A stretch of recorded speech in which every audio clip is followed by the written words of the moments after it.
Hey, cyberspace, good morning and happy Wednesday to you. Nathan Wallace here, coming at you from my car.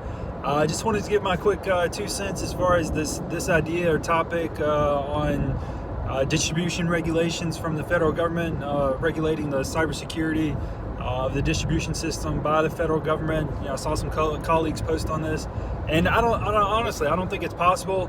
It may once again create more red tape in the industry, more lawyers in the industry. And I think maybe we can focus our energies elsewhere. And there's several reasons as far as why I don't think it's possible.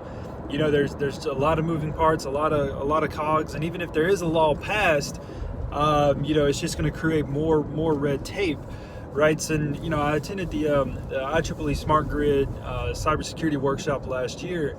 And there was actually a utility commissioner there, so these are elected officials, elected individuals, and he just straight up came out and said, when this conversation came up, he just came out and said, I'd be damned if the federal government is going to come in and regulate my state. So it does bring up an interesting debate, as far as the responsibility, the role. Each state, as of now, has the ability to regulate the distribution system. And there's some argument as far as how much is enough. Always, of course, right, in cybersecurity, how much is enough.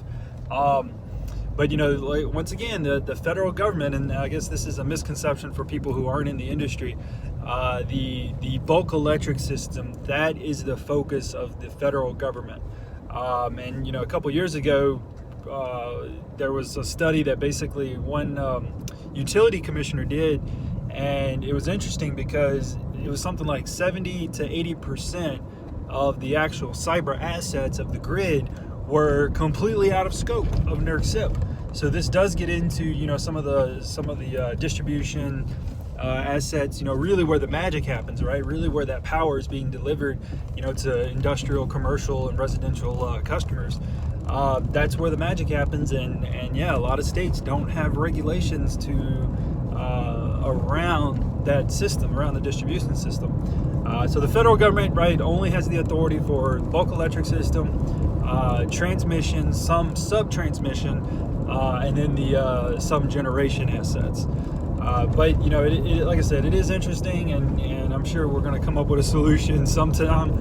I just don't think it's increased regulations from the federal government are really going to solve the challenge of securing the distribution grid. So yeah, any comments? Feel free to comment below or reach out. Once again, happy Wednesday.